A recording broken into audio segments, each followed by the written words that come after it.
With regard to the potential prosecution of the press for the disclosure of material, that is not something that I've ever been involved in, heard of, or would think would be a wise policy. That was embattled Attorney General Eric Holder during a Justice Department hearing that was on May 15th, and almost a month of back and forth with House Republicans. Holder now has finally responded to their request for a further explanation of that testimony. Now, just yesterday, the chief law enforcement officer wrote a new letter maintaining that he didn't lie under oath, despite the fact that we now know that he personally authorized the spying on Fox News' James Rosen. Now, the letter reads in part, quote, I do believe that a thorough investigation of the disclosure of classified information that threatened national security was necessary and appropriate.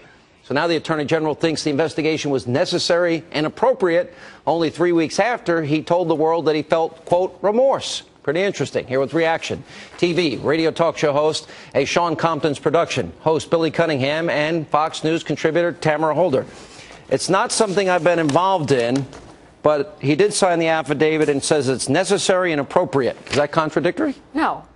It's contradictory for somebody who doesn't understand the law like yourself, Sean. Oh. But in order for me to give you... Bill Cunningham's a lawyer.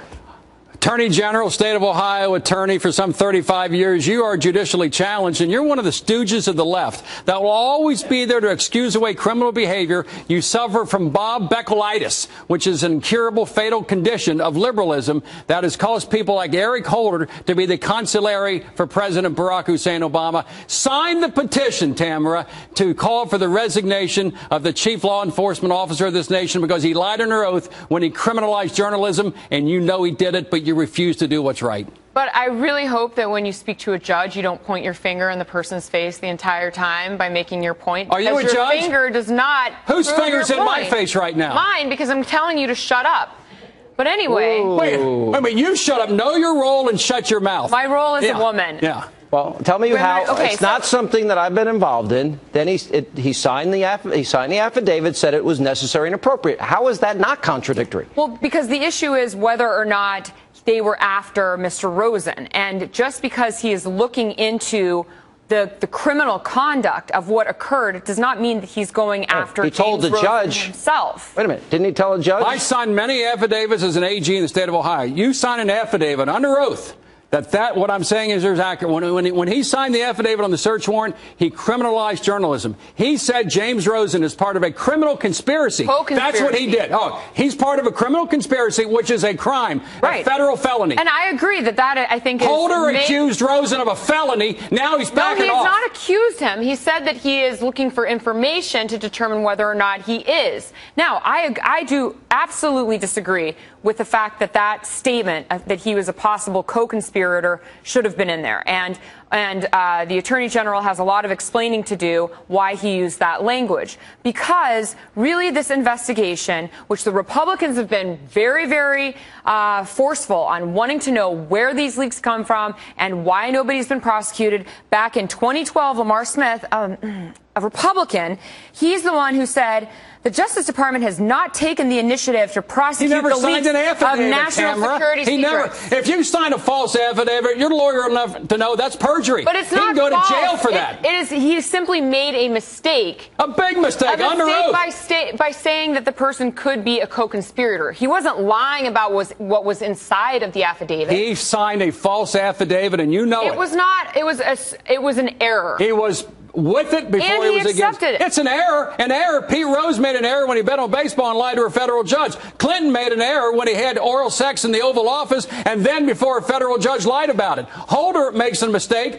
by lying under oath to a federal judge, and you're sitting here equivocating and pontificating as if he did nothing wrong. Get your finger out of my face. The fact that you know exactly what I'm talking about. All right, let me jump in here.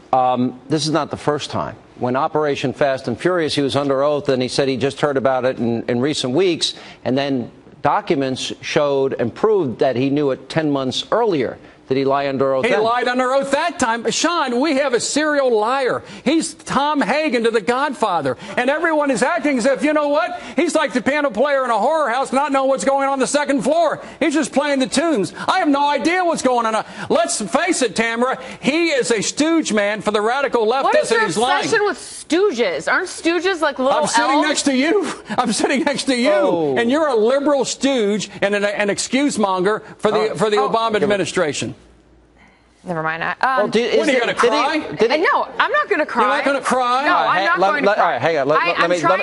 Let me jump in. When he testified that he only learned about Fast and Furious just in the last few weeks, and then documents proved that he knew about it nearly a year earlier, isn't that lying under oath?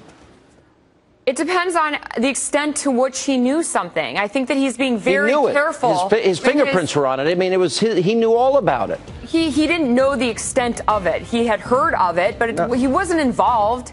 And through the course of he admitted, but he went back and admitted after, but only after he got caught. No, I think that he didn't realize the severity of it. Just like in this situation, you're looking at me like I'm crazy. I am not crazy. What happens to me if I lie under oath? What if he lies up? It was an error. You wouldn't even look at me anymore, were you? You wouldn't even look at me. He identified Rosen as a possible co-conspirator, and I think that that's wrong. That he shouldn't have said that, because clearly then he lied about it. But that's not a lie. That's saying, we made a mistake. Not something I've been involved in. We're not looking to turn him into a co-conspirator. All of these investigations have been, how do we get the information to find out who is giving the leaks? How many false affidavits have you signed? For the leaks? How many false affidavits have you signed to a federal court? I haven't signed any false affidavit. Well, the attorney general has. Shake hands and make friends. I don't shake hands with trolls. No. Oh. Gee, Name calling takes the place of reason. You started it. You began it. Don't you look at me like that. You compared me to Bob Beckel. I think you're taking lessons from Michelle Malkin on how to call people names. All right. Coming up.